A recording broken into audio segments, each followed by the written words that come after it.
अगर आपका किसी भी सरकारी बैंक में एक सेविंग अकाउंट है, जैसे स्टेट बैंक ऑफ इंडिया में, कनाडा बैंक में, पंजाब नेशनल बैंक में, बैंक ऑफ बड़ौदा में, सेंट्रल बैंक ऑफ इंडिया में या किसी भी और सरकारी बैंक में, तो हो सकता है कि आपके बैंक अकाउंट से अब तक 20 रुपये या फिर 436 का अमाउंट कट गया हो। अगर अभी तक यह पैसा आपके बैंक अकाउंट से नहीं कटा है तो 31 मई तक ज़रूर कट जाएगा, क्योंकि अब तक 1 मई से लेकर 10 मई तक और 10 मई से लेकर 15 मई तक लाखों ग्राहकों के खातों से 20 रुपए से लेकर 436 रुपए तक का अमाउंट काट लिया गया है। इस अमाउंट के कटने के बाद काफ़ी सारे लोग कंफ्यूजन में है, परेशान है कि ये सारा पैसा हर साल हमारे खाते से क्यों कट रहा है, बैंक यह पैसा क्यों काट रही है। अब जब इतना छोटा छोटा अमाउंट किसी भी ग्राहक के खाते से कटता है, तो जब उसको पता चलता है कि यह पैसा मेरे खाते से कटा है, तो क्योंकि लोगों के पास समय नहीं है इसलिए वो बैंक में जा नहीं सकते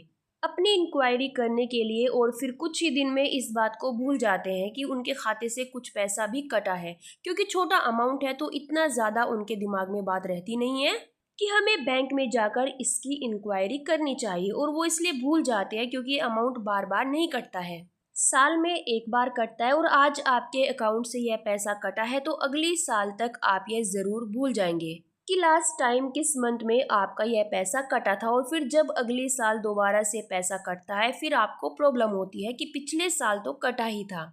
इस साल भी कट गया। ऐसे करते करते कई एक साल तक आपके बैंक अकाउंट से पैसा कटता रहता है और उसका आपको कोई बेनिफिट भी नहीं मिल पाता है, और बैंक भी आपको इस बारे में कुछ भी नहीं बताता है। अब देखो, हम आपको बताते हैं कि हर साल आपके बैंक अकाउंट से मई के महीने में ही 20 रुपये और 436 रुपये का अमाउंट बैंक क्यों आपके खाते से काट लेती है। देखो, सबसे पहले तो हम ये समझेंगे कि 20 रुपये और 436 रुपये बैंक जो हर साल हमारे खाते से काट रही है, इसमें हमारा क्या बेनिफिट है। देखो, सरकार ने मध्यम वर्ग के परिवारों के लिए जो मजदूरी करते हैं, जिनके पास अधिक पैसा नहीं है, बेचारे कुछ न कुछ काम धंधा करके अपनी रोजी रोटी का इंतजाम कर लेते हैं, यही उनके लिए बहुत मुश्किल रहता है। तो ऐसे लोगों के लिए सरकार ने कुछ सस्ती सी बीमा पॉलिसीज निकाली है, क्योंकि जो मध्यम वर्ग के लोग हैं, जिनका डेली खाना कमाना होता है, उनके पास इतना पैसा नहीं होता है कि वो महंगे महंगे इंश्योरेंस पॉलिसीज को खरीदकर अपने परिवार को सिक्योरिटी प्रोवाइड करा सके। तो इस बात को नज़र में रखते हुए, इस मोटिव को नज़र में रखते हुए सरकार ने कुछ बीमा पॉलिसीज निकाली हुई है, जिसमें सबसे पहली है प्रधानमंत्री सुरक्षा बीमा योजना, जिसका सालाना प्रीमियम जमा होता है 20 रुपये का। इसमें सरकार की तरफ से बीमा धारक के परिवार को 2 लाख रुपए की आर्थिक मदद करके उसको प्रोवाइड कराया जाता है। और दूसरा बीमा है प्रधानमंत्री जीवन ज्योति बीमा योजना, जिसमें आपके बैंक अकाउंट से 436 रुपये कट जाते हैं। इस पॉलिसी में भी सरकार की तरफ से बीमा धारक के परिवार वालों को 2 लाख रुपए की धनराशि मिलती है। इसमें बीमा धारक की किसी भी प्रकार की मृत्यु होने पर, चाहे वो एक्सीडेंट से हुई हो या नेचुरल डेथ हुई हो, किसी भी कारणवश अगर बीमा धारक की मृत्यु हो जाती है, तो इस कंडीशन में परिवार वालों को 2 लाख की सरकार आर्थिक मदद के तौर पर धनराशि प्रोवाइड कराती है। तो इन बीमा पॉलिसीज के ये बेनिफिट है, जिनका आपके अकाउंट से ये 20 रुपये और 436 रुपये बैंक काट रही है। अब देखो, आपने सरकार की इन बीमा योजनाओं के बारे में सुना, हो सकता है कि इससे पहले आपको इस बारे में जानकारी ना हो कि सरकार कुछ इस प्रकार की भी बीमा पॉलिसीज निकाली हुई है गरीब परिवारों के लिए। तो अब आपको लग रहा होगा कि इतने कम पैसे में सरकार का बहुत अच्छा काम है, बैंक सही काम कर रही है। 20 रुपए में एक गरीब परिवार को 2 लाख का रिस्क कवर मिल रहा है, और 436 रुपए में किसी भी प्रकार की मृत्यु होने पर परिवार को 2 लाख की सपोर्ट मिल रही है। सही है, इतने कम पैसे में गरीब इंसान को अपने परिवार को सिक्योरिटी प्रदान करने का मौका मिल रहा है।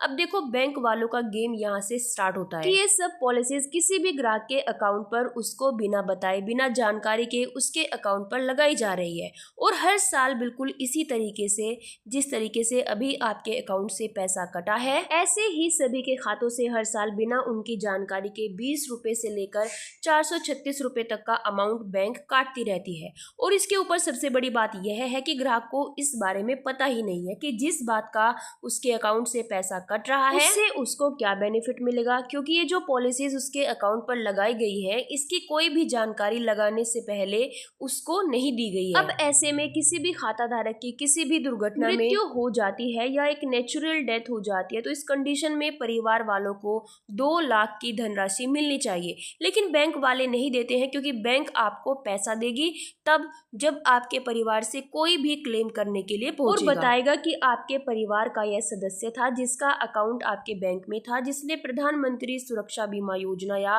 प्रधानमंत्री जीवन ज्योति बीमा योजना ले रखी थी। प्रीमियम हर साल कट रहा था और अब उनका एक्सीडेंट में या नेचुरल डेथ हो चुकी है। अब परिवार को 2 लाख का अमाउंट मिलना चाहिए। उसका प्रोसीजर फॉलो करना चाहिए। क्या फॉर्म भरा जाएगा, कहाँ पे जाना पड़ेगा, कैसे चेक मिलेगा, कैसे यह पैसा परिवार तक पहुंचेगा, ये सब सवाल बैंक में जाकर आप करेंगे तो बैंक आपको पैसा देगी, क्योंकि बैंक ने आपको ये इंश्योरेंस दिया हुआ है। अब इस कंडीशन में जब परिवार वालों को पता ही नहीं है कि हमारे सदस्य के बैंक अकाउंट में इस प्रकार की बीमा पॉलिसी भी लगी हुई थी और हमें भी बैंक जाना चाहिए क्लेम करने के लिए, तो जब उनको पता ही नहीं है तो वो बैंक ही नहीं जाएंगे। जब बैंक नहीं जाएंगे तो बैंक उनको घर तो पैसा देने नहीं आएगी। तो ऐसे सालों साल बैंक ने एक अकाउंट होल्डर के अकाउंट से पैसा काटा और वो दुनिया से चला भी गया और उसके बाद भी उसके परिवार वालों को कुछ नहीं मिला। ओवरऑल इस सब में जितना भी पैसा आपके अकाउंट से कट रहा है, इसमें सिर्फ और सिर्फ गवर्नमेंट का और बैंक वालों को ही फायदा है। तो फाइनली इसके बारे में हम आपको सिर्फ यही बताना चाहते हैं कि अगर आपके अकाउंट से भी पैसा कट रहा है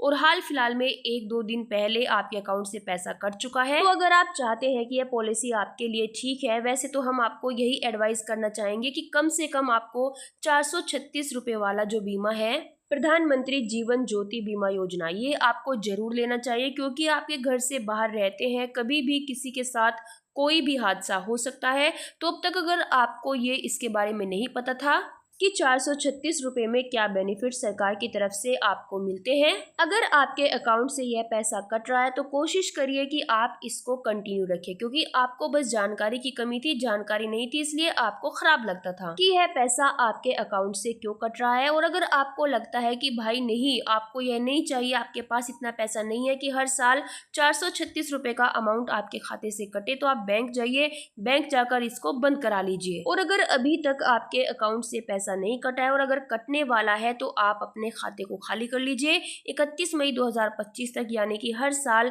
31 मई तक अगर आप अपने बैंक अकाउंट को खाली रखेंगे तो आपके अकाउंट से कोई पैसा नहीं कटेगा। एक बार जब आपका प्रीमियम बाउंस हो जाएगा, पॉलिसी वहीं रुक जाएगी, लेकिन ध्यान रहे अब तक जितना भी पैसा आपका कटा है उसमें से कुछ भी आपको वापस नहीं मिलेगा। और अगर आप पॉलिसी को कंटिन्यू करना चाहते हैं, आपको लगता है कि भैया हाँ पॉलिसी आपके लिए ठीक है, आप परिवार को कम से कम इतनी सिक्योरिटी तो प्रोवाइड करा ही सकते हैं कि आपके बाद कम से कम 2 लाख की धनराशि उन तक को आपके परिवार को प्राप्त हो जाए, तो उसके लिए आप बैंक जाइए। बैंक जाकर अपना पॉलिसी सर्टिफिकेट जरूर उनसे हासिल कीजिए। बैंक वालों को बोले कि भाई आपके परिवार के पास भी कोई सबूत तो होना चाहिए कि आपने यह पॉलिसी बैंक से ली हुई है, तो बैंक जाकर फटाफट अपना सर्टिफिकेट जरूर ले और इसके बारे में अपने परिवार में जरूर बताएं